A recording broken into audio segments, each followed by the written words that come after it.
ನಾವು ವರ್ತಮಾನಕ್ಕೆ ನಾವು ಮುಖಗೊಳ್ಳಿಲ್ಲ ಅಂದ್ರೆ ಸಾಹಿತ್ಯ ಬರವಣಿಗೆ ಸೋತೋಗುತ್ತೆ ಮೇಡಮ್. ಕವಿಯಾದವನು ಕವಿತ್ವದ ಕೂಸೆ ಹೊರತು ಅದರ ವಾರಸುದಾರನಲ್ಲ ಅಂತ. ಕವಿತೆಯಿಂದ ಕವಿನ ಕವಿಯಿಂದ ಕವಿತೆ ಅಲ್ಲ ಮೇಡಮ್.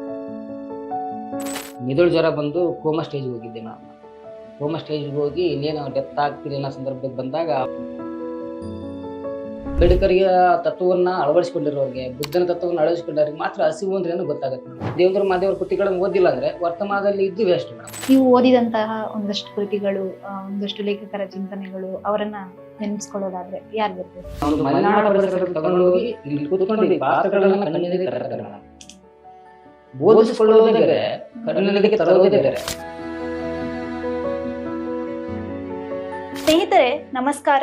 ಬುಕ್ಬ್ರಹ್ಮ ಪ್ರಸ್ತುತಪಡಿಸುವ ಝೂಮ್ ವಿತ್ ಬುಕ್ಬ್ರಹ್ಮ ಕಾರ್ಯಕ್ರಮಕ್ಕೆ ತಮ್ಮೆಲ್ಲರಿಗೂ ಆತ್ಮೀಯವಾದ ಸ್ವಾಗತವನ್ನ ಕೊಡ್ತೇನೆ. ಇವತ್ತು ನಮ್ಮ ಜೊತೆಗಿರುವಂತಹ ಅತಿಥಿ ಸಂಶೋಧನಾರ್ಥಿ ಮತ್ತು ಕವಿಯಾಗಿರುವಂತಹ ಪ್ರವೀಣ್ ನಿಂಗಪ್ಪ ಕಿತ್ನೂರು. ಅವರನ್ನ ಮಾತನಾಡಿಸ್ತಾ ಅವರ ಕೃತಿಯ ಬಗ್ಗೆ ಮಾತನಾಡೋಣ ಬನ್ನಿ. ಸರ್ ನಮಸ್ತೆ. ಕಾರ್ಯಕ್ರಮಕ್ಕೆ ಆತ್ಮೀಯವಾದ ಸ್ವಾಗತ ಸರ್. Thank you madam. ಹೇಗಿದ್ದೀರಿ ಸರ್? ನಾವು ಚೆನ್ನಾಗಿದ್ದೀವಿ ಮೇಡಮ್, ನೀವು ಚೆನ್ನಾಗಿದ್ದೀರಾ? ಹಾ ಸರ್, ಹೇಳಿ. ನಿಮ್ಮ ಕೃತಿಯ ಬಗ್ಗೆ ಮಾತನಾಡೋದಾದ್ರೆ ಮೊದಲಿಗೆ ಅಭಿನಂದನೆಗಳು ಸರ್. ನಿಮ್ಮ ಹೊಸ ಪುಸ್ತಕ ಬಿಡುಗಡೆ ಮಾಡಿದ್ದೀರಿ, ಅದರ ಅನುಭವ, ಅದರ ಒಂದು ಹೇಗೆ ಅನ್ನಿಸ್ತಾ ಇದೆ ಮೇಡಮ್? ಆ ಪುಸ್ತಕದ ಅನುಭವಕ್ಕಿಂತ ಮೊದಲು ನಾನು ಬುಕ್ ಬ್ರಹ್ಮದವರಿಗೆ ತುಂಬಾ ಧನ್ಯವಾದಗಳು ಹೇಳಕ್ಕೆ ಇಷ್ಟಪಡ್ತೀನಿ ಮೇಡಮ್. ಯಾಕಂದ್ರೆ ನಮ್ಮ ಊರು ಗೊಂಡ್ಬಾಳ ಅಂತ ಮೇಡಮ್. ಅದು ಕೊಪ್ಪಳ ಡಿಸ್ಟಿಕ್ ಹತ್ರ, ಕೊಪ್ಪಳ ತಾಲೂಕು ಹತ್ರ ಬರುತ್ತೆ ಮೇಡಮ್. ಫಸ್ಟ್ ಗೂಗಲ್ ಮ್ಯಾಪ್ ಅಲ್ಲಿ ಹುಡುಕಿದ್ರೆ ಗೊಂಡ್ಬಾಳ ನಮ್ಮ ಹೆಸರೇ ಇದ್ದಿಲ್ಲ ಮೇಡಮ್. ಅಂತ ಹೆಸರಿಲ್ಲದ ಊರಿನ ನನ್ನ ಒಬ್ಬ ಪ್ರತಿಭೆಯನ್ನು ಗುರುತಿಸಿ ಇಲ್ಲಿ ಕರೆಸಿರೋದಕ್ಕೆ ನಾನು ತುಂಬಾ ಆಭಾರಿಯಾಗಿದ್ದೇನೆ ಬುಕ್ ಬ್ರಹ್ಮದವರಿಗೆ. ಇನ್ನು ಈ ಪುಸ್ತಕ ಕೇವಲ ಅದು 1 ವರ್ಷ 2 ವರ್ಷದಿಂದ ಬರೆದಂಥ ಬರವಣಿಗೆಗಳಲ್ಲ. ಸುಮಾರು ಒಂದು 8 ರಿಂದ 10 ವರ್ಷಗಳ ನನ್ನ ಕಣ್ಣಾರೆ ಕಂಡಂತಹ ಮತ್ತು ಸ್ವ ಅನುಭವಕ್ಕೆ ಬಂದಿದ್ದು ಮತ್ತು ಓದಿಗೆ ದಕ್ಕಿರುವಂತಹ ಬರವಣಿಗೆಗಳನ್ನು ನಾನು ಇಲ್ಲಿ ಮಾಡಿದ್ದೇನೆ. ಬಹುಮುಖ್ಯವಾಗಿ ಎಲ್ಲಾ ಕವಿತೆಗಳಲ್ಲಿ ನಾನು ಹೆಚ್ಚು ಸ್ತ್ರೀಯನ್ನ ಕೇಂದ್ರವಾಗಿ ಮತ್ತು ಏನು ಅವಮಾನಕ್ಕೆ ಮತ್ತು ಒಳಗಾದವಂತವರನ್ನ ಹಾಗೂ ಹಸಿವಿನಿಂದ ಬಳಲಿದವರಂತವರನ್ನ, ಸಮಾಜದಿಂದ ದೂರ ಇಡಲ್ಪಟ್ಟಂತವರನ್ನ ಕುರಿತು ಹೆಚ್ಚು ಬರೆದಿದ್ದೇನೆ ಮೇಡಮ್. Right sir. ನಿಮ್ಮ ಕೃತಿಯಲ್ಲಿ ನೋಡೋದಾದ್ರೆ ಸ್ತ್ರೀ ಸಂವೇದನೆ ಕೂಡ ಇದೆ, ಮತ್ತೆ ಒಂದಷ್ಟು ಪ್ರತಿಭಟನೆ, ಪ್ರತಿರೋಧವನ್ನ ವ್ಯಕ್ತಪಡಿಸುವಂತಹ ಒಂದು ತೀವ್ರವಾದ ಕವಿತೆಗಳು ಅಂತ ಹೇಳ್ಬೋದು. ಅದು ಹುಟ್ಕೊಂಡಿದ್ ಯಾವಾಗ, ಯಾಕಾಗಿ, ಹೇಗೆ ಅದು ಕವನ ರೂಪದಲ್ಲಿ ಪ್ರಕಟವಾಯಿತು ಅಂತ? ನಿಜ ಮೇಡಮ್. ಈಗ ನಾನು ನಿಮ್ಗೆ ಒಂದು ಘಟನೆ ಹೇಳ್ತೀನಿ ಮೇಡಮ್. ನಾನು ಯಾಕೆ ಕವಿತೆಯನ್ನು ಬರೆಯಕ್ಕೆ ಪ್ರಾರಂಭ ಮಾಡಿದೆ ಅಂದ್ರೆ, ನಾನು ಮೊದಲು ಒಬ್ಬ ತುಂಬಾ ದೇವರ ಭಕ್ತ ಆಗಿದ್ದೆ ಮೇಡಮ್. ಅಂದ್ರೆ ನಾನು ಪ್ರತಿ ವರ್ಷ ಶಿವರಾತ್ರಿಯನ್ನ ಮಾಡ್ತಾ ಇದ್ದೆ. ಹಾಗೆ ಶಿವರಾತ್ರಿನ ಉಪವಾಸ ಇರ್ತಾ ಇದ್ದೆ. ಒಂದು ಯಾವುದೋ ಡ್ರಾಪ್ ನೀರು ಹನಿ ಕುಡಿದೇನೆ ಮತ್ತು ಹಣ್ಣುಗಳನ್ನು ಏನು ತಿಂದೇನೆ ಉಪವಾಸ ಮಾಡ್ತಿದ್ದೆ. ಒಂದು ಸಂದರ್ಭ ಏನಾಯ್ತು ಮೇಡಮ್, ನನ್ನ ಭಕ್ತಿ ಅದು ಅದು ಮುಂದುವರೆದ ಭಾಗವಾಗಿ ನನ್ನ ದೇವರನ್ನ ಬೇಗ ಕಾಣಬೇಕು ಅಂತೇಳಿ ಸಾಯಂಕಾಲ ಸಂದರ್ಭದಲ್ಲಿ ಉಪವಾಸವನ್ನ ಬಿಡೋ ಸಂದರ್ಭದಲ್ಲಿ ದೇವಸ್ಥಾನಗಳಿಗೆ ಹೋಗ್ಬೇಕಂತ, ಗರ್ಭಗುಡಿ ಪ್ರವೇಶ ಮಾಡ್ಬೇಕು ನನ್ನ ಬಯಕೆ ಮೇಡಮ್. ನನ್ನ ದೇವರನ್ನ ನಾನು ಪೂಜೆ ಮಾಡ್ಬೇಕು ಅಂತ ಹೇಳಿ. ಅದೇ ಸಂದರ್ಭಕ್ಕೆ ಹೋದ್ರೆ ನನ್ನ ಜಾತಿಯ ಹಿನ್ನೆಲೆಯಲ್ಲಿ ನನ್ನ ಗರ್ಭಗುಡಿ ಪ್ರವೇಶವನ್ನ ಅಲ್ಲಿರುವ ಪೂಜಾರಿ ನಿರಾಕರಿಸಿದ್ರು. ಅದರಿಂದ ನನಗೆ ಆ ನಾನು ಎಂತ ಓದುಗನಾಗಿ ಕೂಡ ನಾನು ಯಾಕೆ ಮತ್ತೆ ಇಷ್ಟೆಲ್ಲ ನನಗೆ ಸಂವಿಧಾನವನ್ನ ನಾನು ಚೆನ್ನಾಗಿ ಅರ್ಥ ಮಾಡ್ಕೊಂಡ್ರು ಕೂಡ ದೇವಸ್ಥಾನಗಳಲ್ಲಿ ಪ್ರವೇಶ ಮಾಡಕ್ ಆಗ್ತಿಲ್ಲ. ಹಳ್ಳಿಯನ್ನು ಉದ್ಧಾರ ಮಾಡೋದು ಹೇಗೆ? ಇಂಥ ಒಂದು ಕಂದಕದಲ್ಲಿ ನಾವಿದ್ದೀವಿ, ಇದನ್ನ ಬದಲಾವಣೆ ತರಕ್ ಹೇಗೆ ಅಂತ ಒಂದು ಪ್ರಜ್ಞೆ ನನ್ನಲ್ಲಿ ಅರಿವಿಗೆ ಮೂಡಿತು ಮೇಡಮ್. ಅಲ್ಲಿಂದ ನಾನು ಬರವಣಿಗೆ ಮಾಡಬೇಕು ಅಂತ ಸ್ಟಾರ್ಟ್ ಮಾಡಿದೆ. ಹಾಗೆ ನಂಗೆ ಸಿಕ್ಕಿರೋ ಗುರುಗಳು ಹಂಗೆ ಇದ್ರಿ ಮೇಡಮ್. ನನ್ನ ಪ್ರೈಮರಿ ಗುರುಗಳು ಅರುಣಾ ಟೀಚರ್ ಆಗಿರ್ಬೋದು, ಆಮೇಲೆ ಸುವರ್ಣ ಮೇಡಮ್ ಆಗಿರ್ಬೋದು, ಕಲ್ಪನಾ ಟೀಚರ್ ಆಗಿರ್ಬೋದು, ಆಮೇಲೆ ವಿಜಯಲಕ್ಷ್ಮಿ ಟೀಚರ್ ಆಗಿರ್ಬೋದು, ಇವರೆಲ್ಲ ಸಕ್ಕುಬಾ ಟೀಚರ್ ಅಂತೇಳಿ ಇವರೆಲ್ಲ ನಂಗೆ ಬರವಣಿಗೆ ತುಂಬಾ ಪ್ರೇರಣೆ ಕೊಟ್ಟರು ಮೇಡಮ್. ಎಸ್ಪೆಷಲಿ ಅರುಣಾ ಟೀಚರ್ ಮತ್ತು ಸುವರ್ಣ ಮೇಡಮ್ ಅವರು ನಮಗೆ, ಅರುಣಾ ಟೀಚರ್ ಅವರು ನಾಟಕಗಳನ್ನು ಮಾಡಿಸೋಕೆ ಪ್ರಯತ್ನ ಮಾಡಿದ್ರು ಮೇಡಮ್. ಆ ಸಂದರ್ಭದಲ್ಲಿ ನಾಟಕಗಳು ನಮ್ಗೆ ಅವಾಗ, ಆಮೇಲೆ ಪ್ರತಿಭಾ ಕಾರಂಜಿಗಳಿಗೆ ನಮ್ಮನ್ನ ಕಳಿಸಿದ್ರು. ಮುಂದೆ ಕವಿತೆಗಳು ಹೆಂಗಿರುತ್ತೆ, ಇವಾಗ ನೀವು ಅರುಣ ನರೇಂದ್ರ ಅಂತ ಹೇಳಿದೆ ಮೇಡಮ್, ಕೊಪ್ಪಳದಲ್ಲಿ ಫೇಮಸ್ ಲೇಖಕರು ಮೇಡಮ್. ಅವ್ರಿಗೆ ಅರುಣ ನರೇಂದ್ರ ಅವ್ರು ನನ್ನ ಗುರುಗಳಾಗಿದ್ರು ಆ ಸಂದರ್ಭದಲ್ಲಿ. ಹಾಗಾಗಿ ನಮ್ಗೆ ಒಂದು ಸಾಹಿತ್ಯದ ಒಲವನ್ನು ಅವ್ರು ಬೆಳೆಸಿದ್ರು ಮೇಡಮ್. ಓಕೆ. ಈ ಒಂದು ಕೃತಿಗೆ ಮುನ್ನುಡಿಯಲ್ಲಿ ಮಹಾಂತೇಶ್ ಪಾಟೀಲ್ ಸರ್ ಒಂದು ಮಾತನ್ನ ಬಳಸ್ತಾರೆ, ಸಾಮಾಜಿಕ ವಸ್ತುಗಳನ್ನ ನೀವು ಅಧಿಕವಾಗಿ ಕವಿತೆಗಳಲ್ಲಿ ಪ್ರಸ್ತುತಪಡಿಸ್ತೀರಿ ಅಂತ. ಸೊ ನೀವೀಗ ಹೇಳಿದಂತಹ ಒಂದು ಘಟನೆ ಕೂಡ ನಿಮ್ಮ ಅಸಹಾಯಕತೆ ಇರ್ಬೋದು, ಆ ಒಂದು ಸಂದಿಗ್ಧತೆಯಲ್ಲಿ ಇದ್ದಂತಹ ಪರಿಸ್ಥಿತಿಯನ್ನ ಹೇಗೆ ನೀವು ಅದನ್ನ ಬರವಣಿಗೆಯಲ್ಲಿ ಶಕ್ತವಾಗಿ ಕಟ್ಕೊಡ್ಬೇಕಂದ್ರೆ ಹೇಗೆ ಸಾಧ್ಯವಾಯಿತು ಅಂತ? ಮೇಡಮ್, ನಾನು ನಿಜ ಹೇಳ್ಬೇಕಂದ್ರೆ ಸಾಹಿತ್ಯ ಅನ್ಕೊಂಡ್ರೆ ಏನ್ ಅನ್ಕೊಂಡಿದ್ದೀನಿ, ವರ್ತಮಾನದ ಕನ್ನಡಿ ಅನ್ಕೊಂಡಿದ್ದೀನಿ ಮೇಡಮ್. ವರ್ತಮಾನ ಸಮಾಜದ ಕನ್ನಡಿ ಸಾಹಿತ್ಯ ಅಂದ್ರೆ. ನಾವು ವರ್ತಮಾನಕ್ಕೆ ನಾವು ಮುಖಗೊಳ್ಳಿಲ್ಲ ಅಂದ್ರೆ ಆ ಸಾಹಿತ್ಯ ಬರವಣಿಗೆ ಸೋತೋಗುತ್ತೆ ಮೇಡಮ್. ನಾನು ಗ್ರಹಿಸಿರೋ ಮಟ್ಟಿಗೆ. ಇವಾಗ ನಾನು ಮತ್ತೆ ಒಳ್ಳೆ ಪಂಪನ ಕೃತಿಯಲ್ಲಿ ಎಲ್ಲ ಇದೆ ಮೇಡಮ್. ಪಂಪನ ಕೃತಿಯಲ್ಲಿ ಮತ್ತೆ ರನ್ನನ ಕೃತಿಗಳು ಎಲ್ಲ ಇದೆ. ಬಟ್ ನಾನು ಮತ್ತೆ ಹಳೆಗನ್ನಡದಲ್ಲಿ ಬರಿತೀನಂದ್ರೆ ರಿಲೆವೆಂಟ್ ಆಗುತ್ತೆ ಮೇಡಮ್. ಹೌದು. ಆಮೇಲೆ ನಾನು ಮತ್ತೆ ನವೋದಯದ ಒಂದು ವಸ್ತು ಇಟ್ಕೊಂಡು ಬರಿತೀನಂದ್ರೆ ಅದು ಕೂಡ ರಿಲೆವೆಂಟ್ ಆಗುತ್ತೆ. ಹಾಗಾಗಿ ಈಗ irrelevant ಆಗುತ್ತೆ. ಇರ್ರಿಲೆವೆಂಟ್ ಆದಂಗೆಲ್ಲಿ ನಮ್ಗೆ ಏನಾಗುತ್ತೆ ಮೇಡಮ್, ಓದುಗ್ಗೆ ಅದು ತಲುಪಲ್ಲ. ತಲುಪಿದ್ರು ಅದು ಸಕ್ಸಸ್ ಆಗಲ್ಲ. ಸೊ ನನಗೆ ಅನಿಸಿದ್ದೇನೆಂದ್ರೆ, ನಾನು ಇವಾಗ ಪ್ರಸ್ತುತ ದಿನಮಾನಗಳಲ್ಲಿ 1994ರಿಂದ ನಮ್ದು ನನ್ನ ಬರ್ತಡೇ ಅಂದ್ರೆ ಹುಟ್ಟಿದ್ರಿಂದ 2000ರಿಂದ ನಾನು ಓದಕ್ಕೆ ಸ್ಟಾರ್ಟ್ ಮಾಡಿದೆ. ಅಂದ್ರೆ 1ನೇ ಕ್ಲಾಸಿಂದ 2000.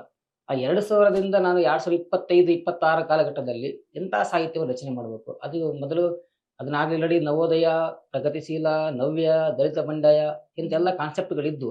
ಆ ಕಾನ್ಸೆಪ್ಟ್‌ಗಳ ಆ ಕಾಲಘಟ್ಟಗಳನ್ನ ಆಚೆ ನಾನು ಏನ್ ಬರೀಲಿಕ್ಕೆ ಸಾಧ್ಯ ಇದೆ ಅನ್ನೋದನ್ನ ನಾನು ಮನನ ಮಾಡ್ಕೊಂಡೆ ಮೇಡಮ್. ಅದಾದ್ಮೇಲೆ ನಮ್ಗೆ ಈಗ ಪ್ರತಿಭಟನೆ ಒಂದು ಮುಂದಿನ ಹಂತವಾಗಿ ವಿಷಾದ ಅನ್ನೋದು ಬಂದಿದೆ ಮೇಡಮ್. ಈ ಎಲ್ಲಾ ಕಾರ್ಯಗಳಲ್ಲಿ ಪ್ರತಿಭಟನೆ ಮುಂದಿನ ಹಂತವಾಗಿ ವಿಷಾದ ಬಂದಿರೋದ್ರಿಂದ, ವಿಷಾದ ಅಂದ್ರೆ ಅದನ್ನ ನಾವು ಫೇಲ್ಯೂರ್ ಅನ್ಕೊಳ್ಳೋಕ್ಕಿಂತನೂ ಈ ತರ ಪ್ರಸಂಗ ನಮ್ಗೆ ಯಾಕೆ ಬಂತು, ಸಮಾಜವನ್ನ ನಾವು ಪ್ರತಿಭಟನೆ ಮಾಡಿದ್ರು ಕೂಡ ನಮ್ಮನ್ನ ಯಾಕೆ ಈ ತರ ಕಡೆಗಣಿಸಲ್ಪಡ್ತಾ ಇದೆ ಅನ್ನೋದ್ರ ಬಗ್ಗೆ ನಮ್ಗೆ ವಿಷಾದ ಇದೆ ಮೇಡಮ್.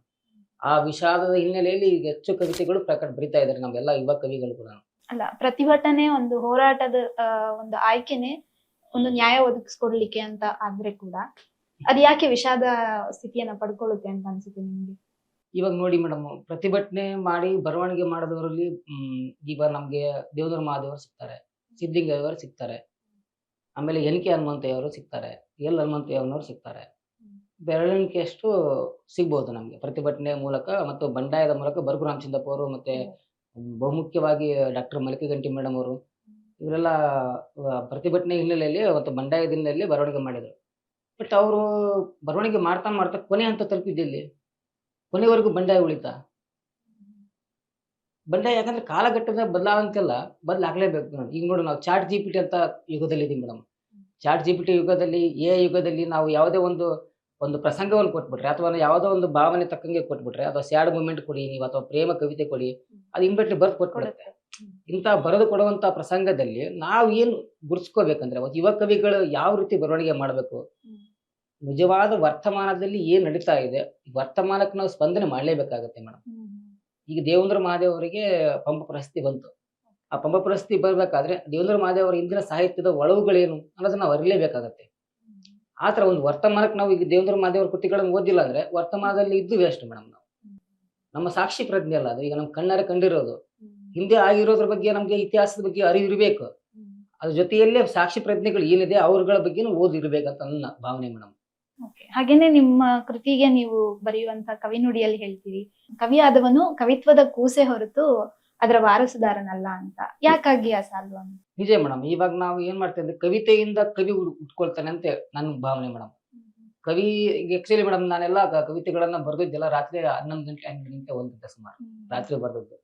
ಮತ್ತು ನಾನು ಬಹಳಷ್ಟು ನಾನು ಪೆನ್ನು ಹಾಳೆ ಹಿಡ್ಕೊಂಡು ಬರೆದಿರೋದು ಬಹಳ ಕಡಿಮೆ.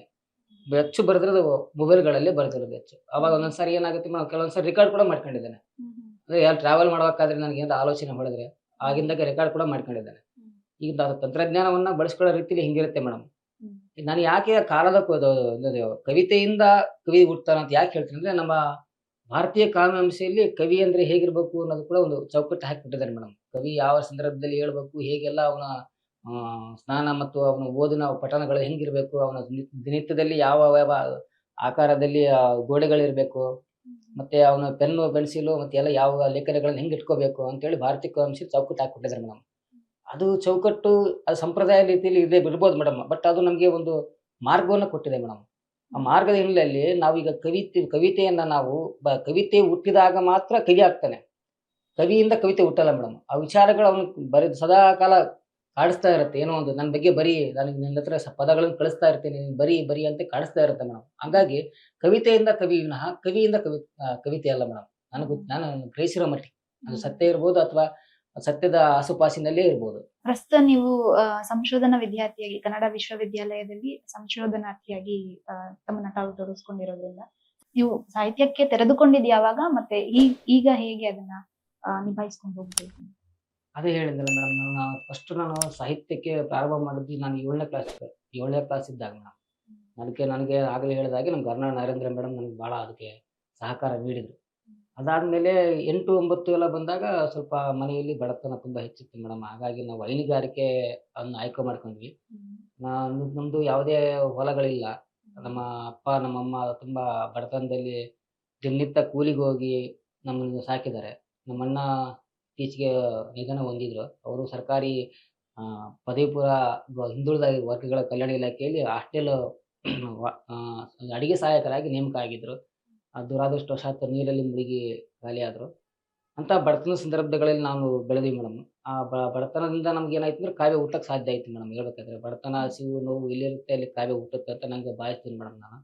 ಅದೇ ರೀತಿ ನಾನು PUC ಹಂತಕ್ಕೆ ಬಂದಾಗ ನನಗೇನಾಯ್ತು ಅಂದ್ರೆ ಅಲ್ಲಿ ಕೂಡನು ಫೇಲ್ಯೂರ್ ಆದೆ. ಸೈನ್ಸ್ ಫೇಲ್ಯೂರ್ ಆದೆ. ಅದಕ್ಕೆ ಕಾರಣ ಒಂದು ಬೇರೆ ಇದೆ ಮೇಡಮ್. ಅಂದ್ರೆ ನನಗೆ ಮಿದುಳು ಜ್ವರ ಬಂದು ಕೋಮಾ ಸ್ಟೇಜ್‌ಗೆ ಹೋಗಿದ್ದೆ ಮೇಡಮ್ ನಾನು. ಕೋಮಾ ಸ್ಟೇಜ್‌ಗೆ ಹೋಗಿ ಇನ್ನೇನು ಡೆತ್ ಆಗ್ತೀನಿ ಅನ್ನೋ ಸಂದರ್ಭಕ್ಕೆ ಬಂದಾಗ ಅವಾಗ ಮತ್ತೆ ಹೊಳ್ಳಿ ಡಾಕ್ಟರ್ ಹೊಸಮಠ ಅಂತ ಗದಿಗೆಯಲ್ಲಿದ್ದಾರೆ ಮೇಡಮ್. ಅವರು ನನ್ನನ್ನು 15 ದಿವಸಗಳ ಟ್ರೀಟ್ಮೆಂಟ್ ಮಾಡಿ ಮತ್ತೆ ಹೊಳ್ಳಿ ಬದುಕಿಸ್ಕೊಂಡ್ರು ಮೇಡಮ್. ಇಲ್ಲಾಂದ್ರೆ ನಾನು 2010 ನಾನು ಹೋಗ್ತಿದ್ದೆ ಮೇಡಮ್ ಆಕ್ಚುಲಿ ಹೇಳ್ಬೇಕಂದ್ರೆ. ಅಷ್ಟು ನಾನು ಕಷ್ಟಗಳಲ್ಲಿ ಬಂತಲ್ಲ ಮೇಡಮ್. ಅದಾದ್ಮೇಲೆ ನಾನು ಹೆಚ್ಚು ಸಾಹಿತ್ಯವನ್ನ ಬರಿಬೇಕಂತ ನನಗೆ ಅನಿಸಿದ್ದು ಯಾವಾಗಂದ್ರೆ ಕನ್ನಡ ವಿಶ್ವವಿದ್ಯಾಲಯಕ್ಕೆ ಬಂದ್ಮೇಲೆ. ಕನ್ನಡ ವಿಶ್ವವಿದ್ಯಾಲಯ ಗ್ರಂಥಾಲಯ ಕೊಟ್ಟಷ್ಟು ನನಗೆ ಅನುಭವಗಳನ್ನ ಬೇರೆ ಯಾರು ಕೊಡಕ್ಕೆ ಸಾಧ್ಯ ಇಲ್ಲ. ಸ್ನೇಹಿತರ ಅವರು ಕೊಟ್ಟಿದ್ದಾರೆ. ಬಟ್ ಮುಖ್ಯವಾಗಿ ನನಗೆ ಗ್ರಂಥಾಲಯ ತುಂಬಾ ಹೆಲ್ಪ್ ಮಾಡಿತು ಮೇಡಮ್. ಅದಕ್ಕಿಂತ ಮುಖ್ಯವಾಗಿ ನಾನು ಇಬ್ಬರು ವ್ಯಕ್ತಿಗಳು ತುಂಬಾ ನೆನೆಸ್ಕೊಳ್ಳೇಬೇಕು ಮೇಡಮ್. ಒಂದು ಡಾಕ್ಟರ್ ಮಲ್ಲಿಕಾ ಗಂಟಿ ಮೇಡಮ್ ಅವರು. ಮತ್ತೆ ನನ್ನ PhD ಮಾರ್ಗದರ್ಶಕರಾದಂಥ ಡಾಕ್ಟರ್ ವೆಂಕಟಗಿರಿ ದಳವಾಯಿ ಸರ್ ಅವರು. ಇವರಿಬ್ರು ನಾನು ಇರ್ದಿದ್ರೆ ಇವತ್ತು ನಾನು ಎಲ್ಲಿರ್ತಿದ್ದೋ ಗೊತ್ತಿದ್ದಿಲ್ಲ ಮೇಡಮ್. ಯಾಕಂದ್ರೆ ನಾವು MA, PhD ಅಂತೇಳಿ ನಮ್ಮ ಸಂಯೋಜಿತ ಪದವಿ ಮೇಡಮ್.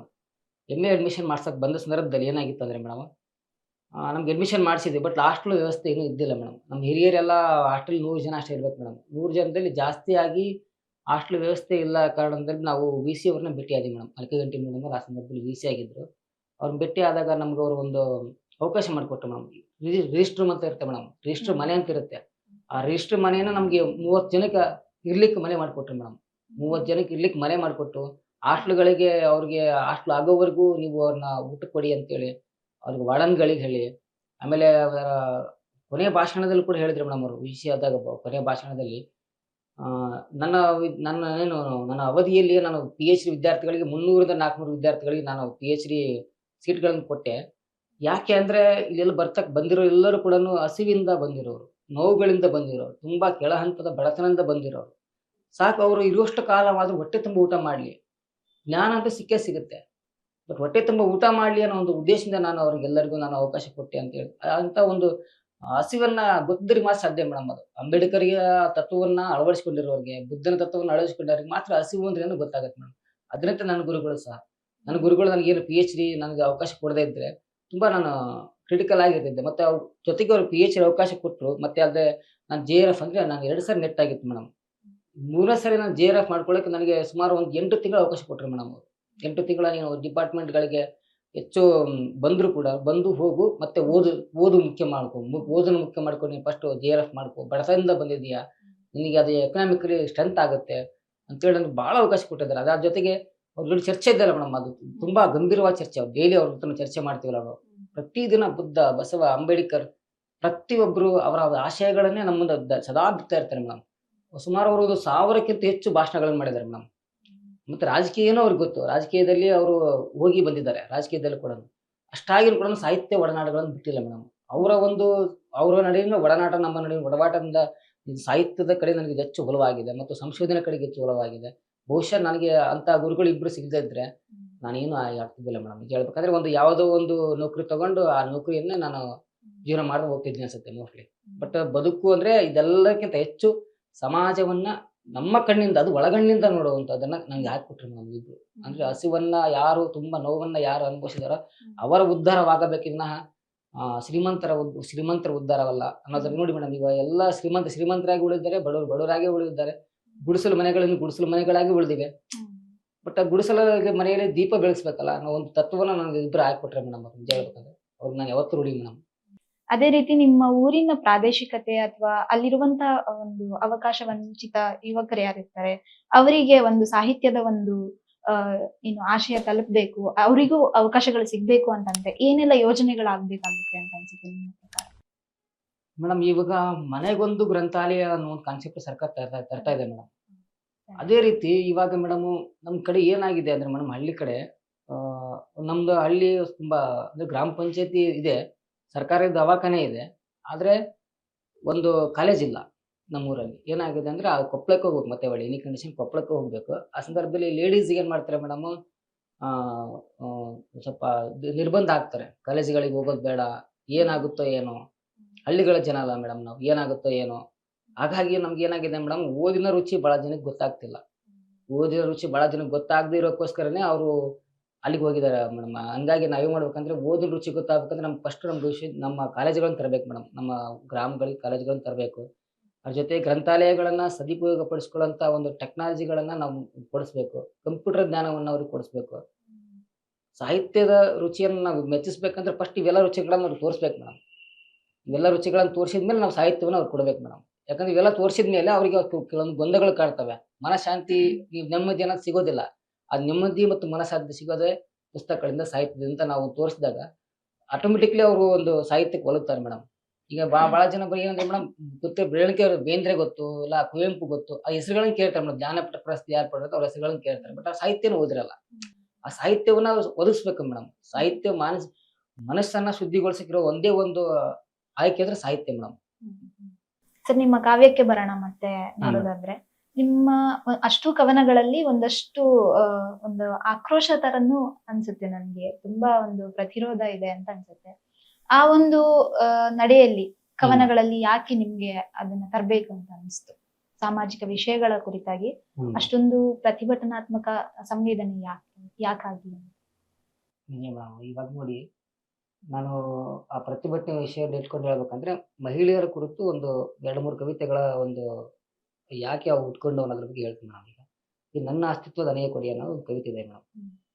ಅದು ಯಾಕೆ ನಾನು ಬರೆದೆ ಅಂದ್ರೆ, ಅದಕ್ಕೆ ಉದಾಹರಣೆ ಡಾಕ್ಟರ್ ಮರಕಗಂಟಿ ಮೇಡಮ್ ಅವರ ಒಂದು ಕವಿತೆ ಹೇಳ್ತೀನಿ ಮೇಡಮ್, ಯಾಕೆ ಅದು ಕವಿತೆ ಉಟ್ಕೊಳ್ಳುತ್ತೆ ಅಂತೇಳಿ.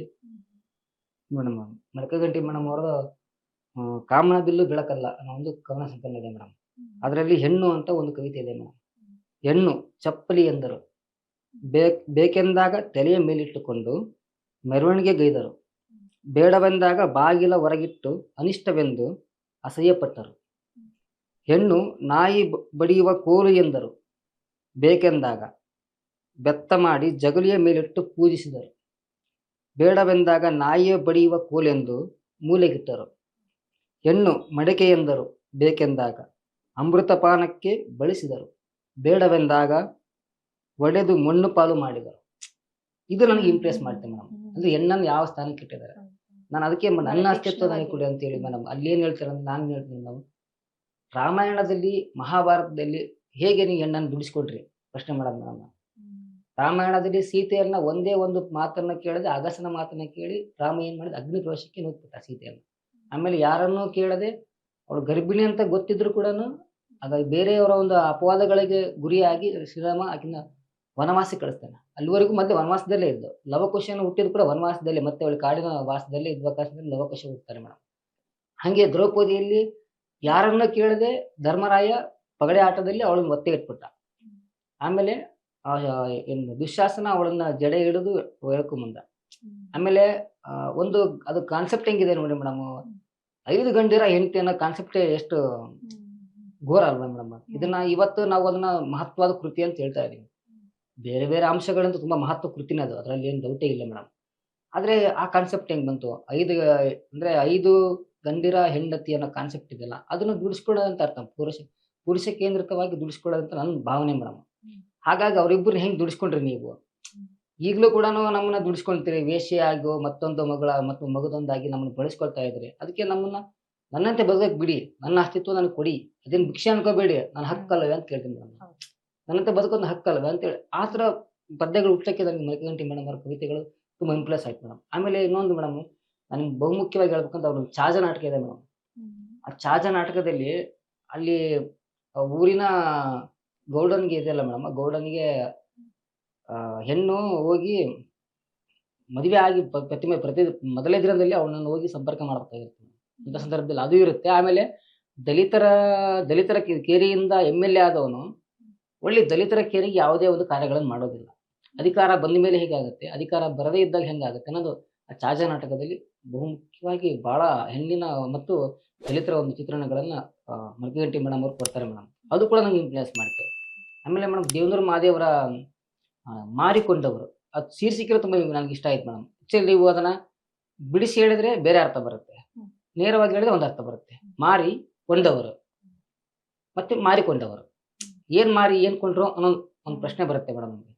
ಅದರಲ್ಲಿ ನನಗೆ ಬಹಳ ಮುಖ್ಯವಾಗಿ ಕಾಡೋ ಸಾಲ ಯಾವಂದ್ರೆ ಮೇಡಮ್, ಕೊನೆಯ ಸಾಲು, ಕಿಟ್ಟಪ್ಪ ಯಾತಕ್ಕೂ ನಕ್ಕ ವೀರನ್ ನಕ್ಕ ಅಂತ ಹೇಳಿ ಎರಡೇ ಸಾಲು ಮೇಡಮ್. ಯಾಕಂದ್ರೆ ಅವನು ರಾತ್ರಿ ಎಲ್ಲ ಲಕ್ಷ್ಮಿ ಹತ್ರ ಹೇಳ್ತಿದ್ದಾನೆ, ಅವನು ಮಸ್ಕೋತ ಎಣ್ಣೆ ಕುಡಿದು ಚಿಕನ್ ಎಲ್ಲ ತಿಂದು ಪೀಸ್ಗಳನ್ನ ಹಾಕಿ ಮತ್ತೆ ಹೇಳ್ತಾರೆ, ನಿನಗೆ ನಿನ್ನ ಮತ್ತು ಕಿಟ್ಟಪ್ಪನ ಸಂಬಂಧ ನಂಗೆ ಗೊತ್ತಾಗಿದೆ, ನಾನು ಬೆಳಿಗ್ಗೆ ಎದ್ರೆ ಕಿಟ್ಟಪ್ಪನ ಮತ್ತೆ ನಿನ್ನನ್ನ ಸಾಯಿಸ್ತೀನಿ ಅಂತೇಳಿ ಎಲ್ಲ ರಾತ್ರಿ ಎಲ್ಲ ಸುಪ್ತ ಮನಸ್ಥಿತಿಯಲ್ಲಿ, ಅಂದ್ರೆ ಕುಡಿದಾಗ ಅವ್ನಿಗೆ ಗೊತ್ತಾಗಿಲ್ಲ, ಯಾವ ಪ್ರಜ್ಞೆ ಇರಲ್ಲ, ಸುಪ್ತ ಮನಸ್ಥಿತಿ ಅಂತ ಕರಿತಾರೆ ಮೇಡಮ್. ಆ ಸಂದರ್ಭದಲ್ಲಿ ಅವನು ಪ್ರತಿಭಟನೆ ಓದ ಬರ್ತಾ ಇದೆ, ಬಟ್ ಬೆಳಿಗ್ಗೆ ಎದ್ದು ಯಾವುದೇ ಪ್ರತಿಭಟನೆ ಇಲ್ಲ. ಇದನ್ನ ನಾನು ಹೇಳ್ತಿರೋದು ಮೇಡಮ್. ವಿಷಾದ ಅಂದ್ರೆ ಅಸಹಾಯಕತೆ ಪರಿಸ್ಥಿತಿ ಇದೀವಿ ನಾವು, ನಮ್ಗೆ ಗೊತ್ತು ಏನಾಗ್ತಿದೆ ಅಂತ ಹೇಳಿ, ಆದ್ರೆ ನಮ್ಗೆ ಪ್ರತಿಭಟನೆ ಎಲ್ಲ ಮಾಡ್ತಾ ಇದೀವಿ. ಅದು ನಮ್ ಸುಪ್ತ ಮನಸ್ಥಿತಿಯಲ್ಲಿ ಇದೆ. ಸುಪ್ತ ಮನಸ್ಥಿತಿ ಇರೋದಕ್ಕೋಸ್ಕರ ಕವಿತೆ ಉಟ್ಕೊಂಡಿವೆ, ಇಲ್ಲಾಂದ್ರೆ ಉಟ್ಕೊಳ್ತಾ ಇದ್ದಿಲ್ಲ ನಮ್ಗೆ. ಅಂದ್ರೆ ನಮ್ಗೆಲ್ಲ ನಾವು ಈ ಕವಿತೆಗಳಲ್ಲಿ ಎಲ್ಲವನ್ನು ಬದಲಾವಣೆ ಆಗ್ಬಿಡ್ತಂತ ನಾವು ಬರಿತೀವಿ ಮೇಡಮ್. ಬದಲಾವಣೆ ಆಯ್ತಾ? ಎಲ್ಲರೂ ಬರೆದಿದ್ದಾರೆ, ಇದುವರೆಗೂ ಬರೆದಿದ್ದಾರೆ, ಬಟ್ ಕೆಲವೊಬ್ಬರಿಗೆ ಅಷ್ಟೇ ಅದು ದಕ್ಕಿದೆ. ಅಂದ್ರೆ ಬರವಣಿಗೆ ಅಂತ ಬದಲಾಗುತ್ತೆ ಅನ್ನೋದು ಎಷ್ಟು ಸತ್ಯವೋ, ಬದಲಾಗಲ್ಲದು ಕೂಡ ಅಷ್ಟೇ ಸತ್ಯದ ಒಂದು ಅಂಶನ ಅನ್ಸ್ಕೊಂಡ್ಕೋಬೇಕು ಮೇಡಮ್. ಯಾಕಂದ್ರೆ ಎಷ್ಟೋ ಕವಿಗಳು ಬರ್ತಾರೆ, ಎಲ್ಲೋ ಲೇಖಕರು ಬರ್ತಾರೆ, ಸುಮಾರು ಒಂದು ಪಟ್ಟಿ ಕೊಟ್ರೆ ಬಹಳ ದೊಡ್ಡದಿದೆ.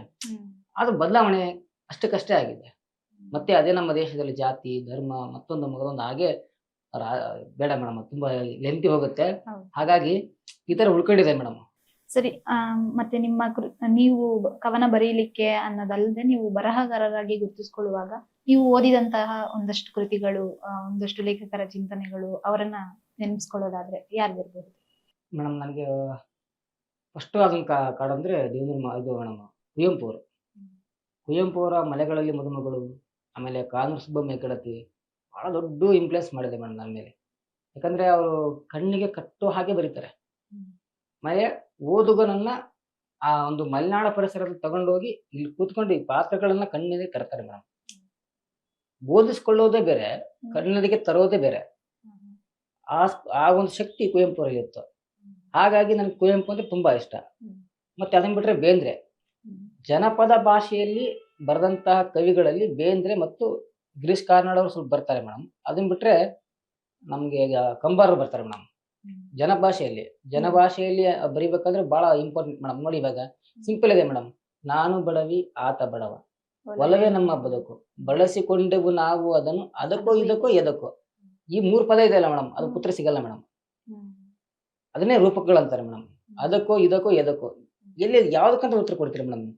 ಅದನ್ನೇ ಹೇಳಿದಿಲ್ಲ ಮೇಡಮ್, ಆಗ ದೇವೇಂದ್ರ ಮಹಾದೇವರ ಯಾತಕ್ಕೋ ಅನ್ನೋ ಪದ ಇದೆಯಲ್ಲ ಮೇಡಮ್, ಇಲ್ಲಿ ಅದಕ್ಕೋ ಇದಕ್ಕೋ ಎದಕ್ಕೋ ಯಾತಕ್ಕೋ, ಇವು ಮೇಡಮ್ ತುಂಬಾ ಇಂಪಾರ್ಟೆಂಟ್ ಅನ್ಸೋದು. ಇವು ಜನರ ಭಾಷೆಯಲ್ಲಿ ಇರುತ್ತೆ ಮೇಡಮ್, ಬಟ್ ಅದು ಹೊರಡಿಸುವಂತ ಧ್ವನಿನೇ ಬೇರೆ ಇರುತ್ತೆ ಮೇಡಮ್, ಅರ್ಥ ಧ್ವನಿ ಬೇರೆನೇ ಇರುತ್ತೆ ಮೇಡಮ್.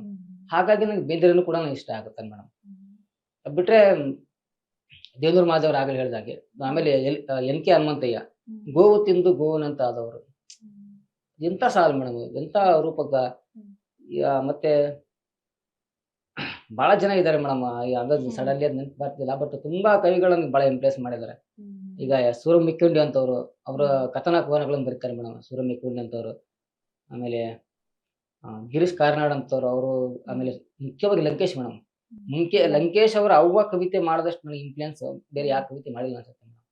ಯಾಕಂದ್ರೆ ಅವ್ವ ಕವಿತೆ ಆತರ ಇನ್ನೊಂದು ಅವ್ವ ಕವಿತೆ ಬರೋದು ಕಷ್ಟ ಮೇಡಮ್. NK ಹನುಮಂತವ್ರು ಬರ್ದಾರೆ, ಆತರ ಅವ್ವ ಕವಿತೆ ಬರೋದು ಮತ್ತೊಂದು ಕಷ್ಟ ಮೇಡಮ್. ಅಷ್ಟು ಬಹಳ ಜನ, ಎಷ್ಟೇ ಜನ ಅವ್ವ ಕವಿತೆ ಬರೆದ್ರು ಕೂಡ ಲಂಕೇಶ್ ಅವ್ವ ಕವಿತೆಗೆ ಸಮನ ಆಗ್ತಿಲ್ಲ ಮೇಡಮ್.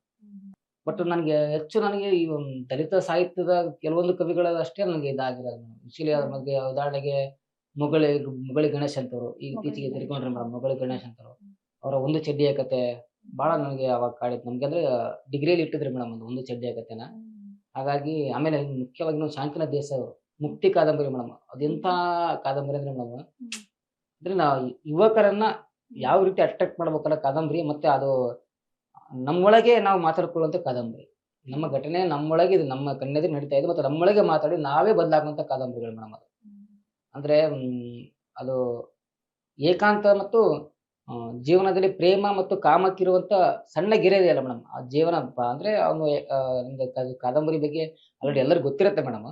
ಮತ್ತೆ ಅವಾಗ ಹೇಳ್ತಾನೆ ಮೇಡಮ್, ಈ ಕಾಮ ಮತ್ತು ಪ್ರೇಮಕ್ಕಿರುವಂತ ಒಂದು ಸಣ್ಣ ಗೆರೆಯ ವ್ಯತ್ಯಾಸವನ್ನ ಇಡೀ ಕಾದಂಬರಿ ಕಟ್ಕೊಡುತ್ತೆ ಮೇಡಮ್. ಹಾಗಾಗಿ ನನಗೆ ಈ ತರ ಬಹಳಷ್ಟು ಸಂಖ್ಯೆ ಸಿಗುತ್ತೆ ಮೇಡಮ್. ಹೇಳ್ಕೊಂತ ಹೋದ್ರೆ ಎಲ್ಲಾ ಬರಹಗಾರನು ಆಲ್ಮೋಸ್ಟ್ ಸ್ವಲ್ಪ ಓದಿದೀನಿ ಮೇಡಮ್. ಅದು ಬಹಳ ಇನ್ಫ್ಲುಯೆನ್ಸ್ ಕೂಡ ಮಾಡಿದೆ ನನಗೆ. ಒಂದು ಕೃತಿಗಳಂತ ಹೇಳಕ್ ಆಗಲ್ಲ ಮೇಡಮ್. ಅದರಲ್ಲೂ ದೇವೇಂದ್ರ ಮಾದೆ ಅವರ ಕುಸುಮ ಬಾಲ್ಯ ಇದೆಯಲ್ಲ ಮೇಡಮ್, ಅದೆಲ್ಲರೂ ಬಹಳ ಜನ ಏನ್ ಅನ್ಕೊಂಡ್ಬಿಟ್ಟಿದ್ರೆ ಓದಕ್ ಆಗಲ್ಲ, ಟಫ್ ಟಫ್ ಅಂತಾರೆ.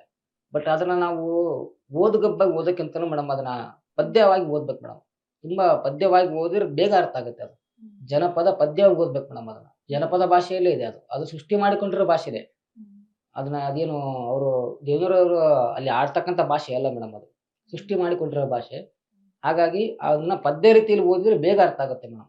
ಗದ್ಯ ಶೈಲಿಯಲ್ಲಿ ಓದಿದ್ರೆ ಬಹಳ ಕಷ್ಟ ಅನ್ಸುತ್ತೆ ಮೇಡಮ್. ಅದಕ್ಕೊಂದು ಲಯ ಇದೆ. ಲಯವನ್ನ ಮಿಸ್ ಮಾಡಬಾರ್ದು. ಲಯವನ್ನು ಮಿಸ್ ಮಾಡಿದ್ರೆ ನಾವು ಗ್ರಹಿಸೋದು ಕಷ್ಟ ಮೇಡಮ್. ಇದೇ ರೀತಿ ಸರ್ ನಿಮ್ಮ ಕವನದಲ್ಲಿ ನನಗೆ ಒಂದು ಕವಿತೆ ಹೈಲೈಟ್ ಅಂತ ಅನ್ಸಿದ್ದು ಯುವಕ ಯುವತಿಯರಿಗಾಗಿ ಅಂತ ಒಂದು ಕವಿತೆ ಹೌದು. ಬರೆದಿದ್ದೀರಿ. ಅದರಲ್ಲಿ ತಂದಿರುವಂತ ವಿಷಯದ ಬಗ್ಗೆ ನೀವೇ ಹೇಳೋದಾದ್ರೆ ನಿಮ್ಮ ಮಾತಲ್ಲಿ. ಹಾ ಮೇಡಮ್, ಈಗ ಆಕ್ಚುಲಿ ನಾವೆಲ್ಲ ಸೋಷಿಯಲ್ ಮೀಡಿಯಾಗಳಲ್ಲಿ ಇದ್ದೀವಿ ಮೇಡಮ್. ಸೋಷಿಯಲ್ ಮೀಡಿಯಾಗಳು ಯುವತಿಯರನ್ನ ಎಷ್ಟು ಹಾಳು ಮಾಡಿದೆ ಅಂದ್ರೆ ಮೇಡಮ್, ಅದರಿಂದ ಪ್ರಯೋಜನ ತಗೊಂಡವರು ಬೆರಳಿಕೆ ಸಂಖ್ಯೆ ಹೇಳ್ಬೋದು ಮೇಡಮ್. ಹಾಳಾಗ್ತಿರೋರು ಭಾಳ ಇದೆ ಮೇಡಮ್. ಯಾಕಂದ್ರೆ ನಾನು ಕ್ರೋಮ್ ಏನ್ ಕೆಲಸ ಮಾಡುತ್ತೆ, ಯಾಕಂದ್ರೆ ಅದು ಇಲ್ಲಿ ಪದಗಳನ್ನು ಬಳಸಬಾರ್ದು ಅನ್ಸುತ್ತೆ. ಕ್ರೋಮು ಅತ್ಯಾಚಾರಗಳಿಗೆ ಒಂದಿಷ್ಟು ಕಡಿಮೆ ಮಾಡೋದಕ್ಕೂ ಅದೇ ಕಾರಣ ಆಗಿದೆ, ಮತ್ತು ಅತ್ಯಾಚಾರಗಳಾಗಕ್ಕೂ ಕೂಡ ಕಾರಣ ಆಗಿದೆ. ಯಾಕಂದ್ರೆ ಅಲ್ಲಿರ್ತಕ್ಕಂಥ ಅಶ್ಲೀಲ ವಿಡಿಯೋಗಳು ಕ್ರೋಮಲ್ಲಿ. ಆಮೇಲೆ ಇತ್ತೀಚಿನ ಮಾಧ್ಯಮಗಳು ಏನ್ ಮಾಡ್ತಾ ಇದೆ ಮೇಡಮ್, ಈಗ ವಾರ್ತೆಗಳಾಗಿರ್ಲಿ ಯಾವ್ದೇ ಆಗಿರ್ಲಿ ಅವೆಲ್ಲ ಏನ್ ಮಾಡ್ತದೆ ಮೇಡಮ್, ಸುಳ್ಳು ಸುದ್ದಿಗಳನ್ನು ಹೆಚ್ಚು ಹಬ್ಬಿಸ್ತಾ ಇದ್ದಾರೆ. ಅದರಿಂದ ಆಗ್ತಿರೋ ಪ್ರಭಾವಗಳೇನು, ಆಮೇಲೆ ಫೇಸ್ಬುಕ್ಗಳಿಂದ ಆಗ್ತಿರೋ ಪ್ರಭಾವ ಏನು. ಫೇಸ್ಬುಕ್ಕಲ್ಲಿ ಆಲ್ಮೋಸ್ಟ್ ಆಲ್ ಅದಂದ್ರೆ ಅದು ಒಳ್ಳೇದಕ್ಕಿದೆ.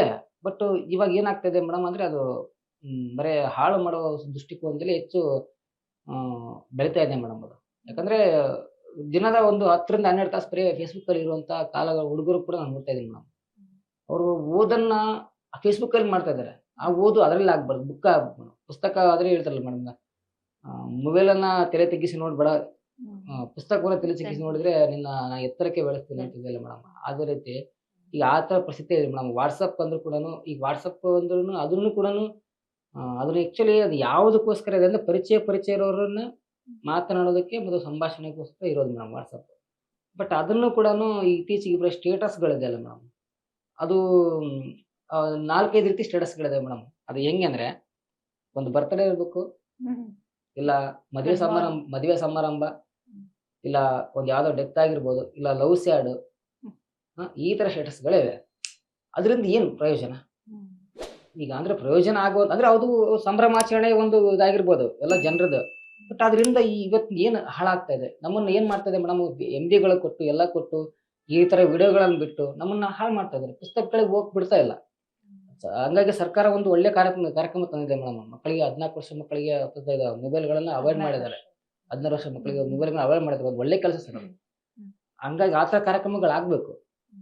ಈ ತರ ಒಟ್ಟು ನಾನು ಅದ್ರ ಕವಿತೆ ಇಟ್ಕೊಂಡು ಬರೆದ್ರೆ ಅದೇ ಉದ್ದೇಶ ಮೇಡಮ್. ಯಾಕೆ ಇದು ನಮ್ಮ ಯುವಕರು ಯಾಕೆ ಸೋಷಿಯಲ್ ಮೀಡಿಯಾಗಳನ್ನ ಯಾಕೆ ಇಷ್ಟು ಅಡಪ್ಟ್ ಆಗಿ ಓದು ಕಡೆ ಗಮನ ಕೊಡ್ತಾ ಸೋಷಿಯಲ್ ಇಲ್ಲ? ಮೀಡಿಯಾ ಬೇಕು, ಆದ್ರೆ ಅದರ ಮಿತ ಬಳಕೆ ಬೇಕು ಮೇಡಮ್. ಅದರಿಂದ ಏನು ಉಪಯೋಗ ಇದೆ ಅಷ್ಟೇ ತಗೊಳ್ಳಿ, ಬಟ್ ಅದನ್ನೇ ಜೀವ ಅನ್ಕೋಬೇಡಿ. ನಾನು ಹೇಳ್ತಾರೆ, ಹೆಂಗ್ 10 ತಾಸು ನೀನು ಮೊಬೈಲಲ್ಲೇ ಇದ್ರೆ ನೀನು ಓದುವುದು ಯಾವಾಗ? ನಿನ್ ಬರವಣಿಗೆ ಯಾವಾಗ?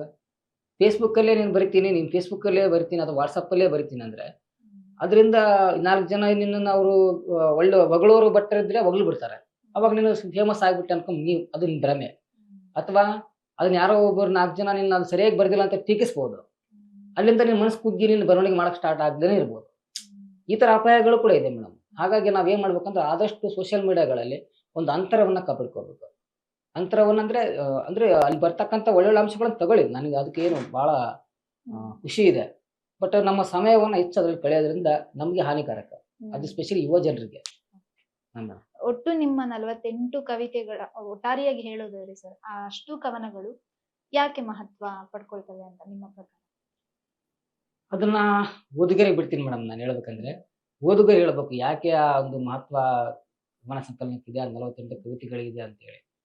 ನಾನು ಹೇಳೋದಕ್ಕಿಂತ ಓದುಗರೇ ಹೇಳ್ಬೇಕು ಅನ್ಸುತ್ತೆ ಅಲ್ಲಿ. ಅದು ಅಲ್ಲದೆ ಇವತ್ತಿನ ಒಂದು ಬಿಕ್ಕಟ್ಟಿನ ಸಂದರ್ಭ ಅಂತ ಹೇಳ್ಬೋದು. ಒಂದು ಕವನ ಸಂಕಲನ ಓದೋದ್ರ ಓದೋದ್ರಲ್ಲಿ ತೊಡಗಿಸ್ಕೊಳ್ಳೋದಕ್ಕೆ ಅದನ್ನ ಪ್ರಕಟಿಸೋಕೆ ಇರುವಂತಹ ಸವಾಲುಗಳು, ಅದರ ಬಗ್ಗೆ ಹೇಳೋದಾದ್ರೆ? ಹಾ ಮೇಡಮ್, ಅದು ಈಗ ತುಂಬಾ ಸಂದಿಗ್ಧ ಪರಿಸ್ಥಿತಿಲಿದೆ ಮೇಡಮ್. ಪುಸ್ತಕಗಳನ್ನ ಯಾರು ಕೊಡ್ತಾನೆ ಇಲ್ಲ.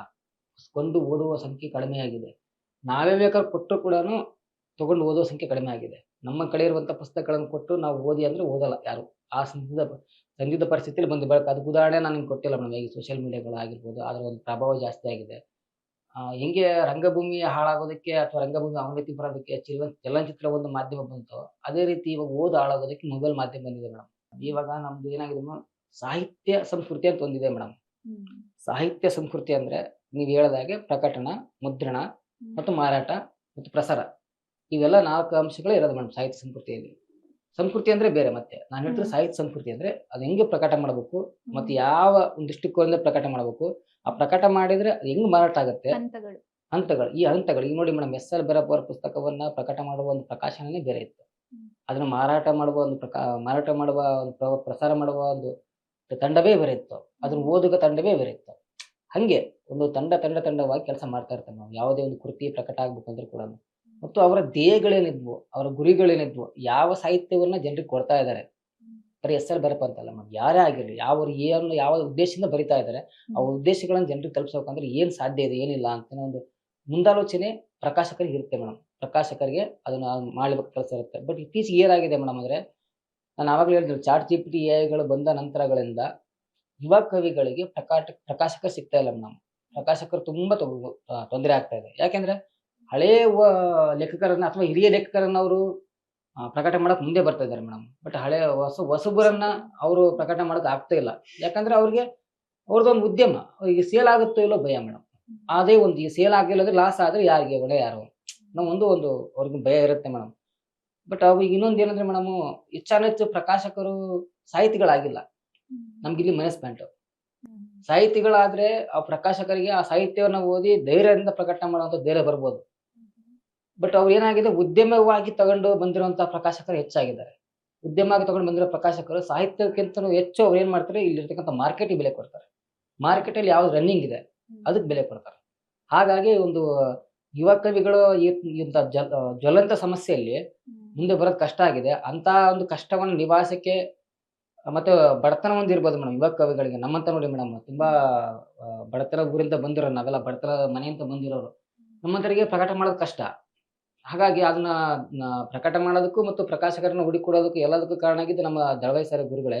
ಮತ್ತು ನಮ್ಮ ಕರ್ನಾಟಕ ಸರ್ಕಾರ ಪುಸ್ತಕ ಪ್ರಾಧಿಕಾರ ನಮ್ಮ ಪ್ರಕಟ ಮಾಡೋಕೆ ತುಂಬಾ ಹಣ ಸಹಾಯ ಮಾಡಿತ್ತು. ಅದು ಕೂಡ ಅದಕ್ಕೂ ನಮ್ಗೆ ದೊಡ್ಡ ಆಭಾರ ಇದ್ದೀನಿ ಮೇಡಮ್. ಇಲ್ಲಾಂದ್ರೆ ನನ್ನ ಪುಸ್ತಕ ಬರೋದು ಕಷ್ಟ ಆಗ್ತಿತ್ತು. ಈ ತರ ಒಂದು ಯುವಕರಿಗೆ ತುಂಬಾ ಸಮಸ್ಯೆಗಳಿವೆ ಮೇಡಮ್. ಇವಾಗ ಮಾರ್ಕೆಟಿಂಗ್ ಸಿಸ್ಟಮ್ ಅಂತ ನೋಡ್ತೇವೆ ವಿನಃ ಆಮೇಲೆ ಸಾಹಿತಿಗಳು ಪ್ರಕಾಶಕರಾಗಿಲ್ಲ. ಇದೊಂದು ದೊಡ್ಡ ಸಮಸ್ಯೆ ಮೇಡಮ್.